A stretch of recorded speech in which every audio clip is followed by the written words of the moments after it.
ಸಂಪುಟ ವಿಸ್ತರಣೆ ವಿಚಾರಕ್ಕೆ ಬರೋದಾದ್ರೆ ಇನ್ನು 2-3 ದಿನಗಳ ಬಳಿಕ ಸಂಪುಟದ ಬಗ್ಗೆ ಚರ್ಚೆಯಾಗುತ್ತೆ ಅಂತಿದ್ದಾರೆ ಎಂ.ಬಿ. ಪಾಟೀಲ್. ಕಲಬುರಗಿಯಲ್ಲಿ ಮಾತನಾಡಿದ್ದಾರೆ ಸಚಿವರು. ದೆಹಲಿಯಲ್ಲಿ ಪ್ರತಿಭಟನೆ ನಡೀತಾ ಇದೆ, ಹೀಗಾಗಿ ಎಲ್ಲರೂ ಕೂಡ ಬ್ಯುಸಿ ಇದ್ದಾರೆ. ಅಧಿವೇಶನಕ್ಕೂ ಮೊದಲು ಸಚಿವ ಸಂಪುಟ ವಿಸ್ತರಣೆಯಾಗುತ್ತೆ ಅನ್ನೋದು ಎಂ.ಬಿ. ಪಾಟೀಲ್ ಹೇಳಿಕೆ.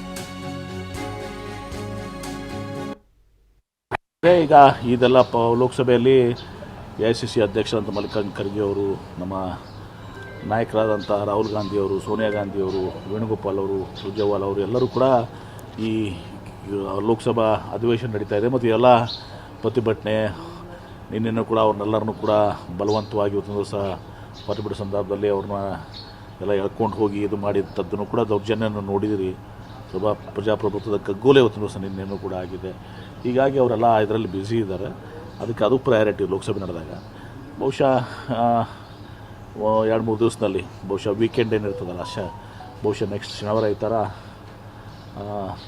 ಇದೆಲ್ಲ ಲೋಕಸಭೆಯಲ್ಲಿ ಇವತ್ತು ದಿವಸ ಎಲ್ಲ ಒಂದು ಇತ್ಯರ್ಥ ಆಗಿ ಇದು ಆದರೆ ಪಕ್ಕ ಶನಿವಾರ ಈ ಥರ ಕರೆದು ಮುಂದೆ ಆಗಲೇಬೇಕಾಗ್ತದೆ ಸಂಪುಟ ವಿಸ್ತರಣೆ. ಯಾಕಂದರೆ ಸೆಷನ್ಗಿಂತ ಮುಂಚಿತವಾಗಿ ಎಲ್ಲರೂ ಸಚಿವರು ಇವತ್ತು ದಿವಸ ಅದು ಆಗಬೇಕಾದಕ್ಕೆ ಇವತ್ತು ದಿವಸ ಅನೇಕ ಖಾತೆಗಳು ನಾವು ಹಾಗೆ ಕಾಲಿಟ್ಕೊಂಡು ಕೊಡೋಕ್ಕಾಗಲ್ಲ.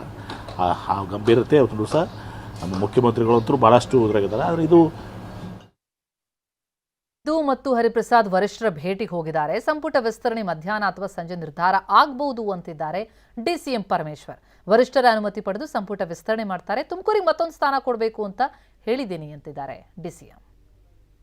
ಮಾಡಿ ಈಗ ಹೋಗಿದ್ದಾರೆ ನಮ್ಮ ಮುಖ್ಯಮಂತ್ರಿಗಳು ಶಿವಕುಮಾರ್ ಅವರು ಮತ್ತು ಅಧ್ಯಕ್ಷರು ಹರಿಪ್ರಸಾದ್ ಅವರು, ಮಾಜಿ ಮುಖ್ಯಮಂತ್ರಿಗಳು ಸಿದ್ದರಾಮಯ್ಯ ಅವರು ಎಲ್ಲರೂ ಹೋಗಿದ್ದಾರೆ. ವರಿಷ್ಠರ ಜೊತೆ ಚರ್ಚೆ ಮಾಡಿ ಅವರ ಅನುಮತಿಯನ್ನು ತೆಗೆದುಕೊಂಡು ಬಂದು ನಂತರ ಮಾಡ್ತಾರೆ. ಶುಕ್ರವಾರ ಆಗೋದು ಅದು ನೋಡಬೇಕು. ಈಗಿನ ಬೆಳವಣಿಗೆ ಮಧ್ಯೆ ಆಗುತ್ತಾ ಅಂತ ಹೇಳಿ ಅದನ್ನೇ ನೋಡಬೇಕು. ಯಾವುದು ಯಾವ ರೀತಿ ಬೆಳವಣಿಗೆಗಳಾಗುತ್ತೆ ಅನ್ನೋದು ಭವಿಷ್ಯ ಮಧ್ಯಾಹ್ನ ಅಥವಾ ಸಂಜೆ ಗೊತ್ತಾಗುತ್ತೆ. ತುಮಕೂರಿಗೆ ಮತ್ತೊಂದು ದೇವಸ್ಥಾನ ಕೊಡಬೇಕು ಅನ್ನುವಂಥದ್ದು ಹೋಗಿರ್ತಕ್ಕಂಥದ್ದು ಕೊಡಬೇಕು ಅಂತ ನಾನು ಹೇಳಿದ್ದೇನೆ. ಯಾಕೆಂದ್ರೆ ನಮ್ಮ ಜಿಲ್ಲೆ ದೊಡ್ಡ ಜಿಲ್ಲೆ. ಮೊದಲು 13 ಕ್ಷೇತ್ರ ಇತ್ತು, ಈಗ 11 ಕ್ಷೇತ್ರ ಇದೆ. ಹಾಗಾಗಿ ದೊಡ್ಡ ಜಿಲ್ಲೆ, ಮತ್ತೊಂದು ಸಚಿವ ಸ್ಥಾನ ಕೊಡಿ ಅಂತೇಳಿ ನಾನು ಕೂಡ ಹೇಳಿದ್ದೇನೆ. ಅದು ಹೇಗೆ ಅವರು ಮಾಡ್ತಾರೆ.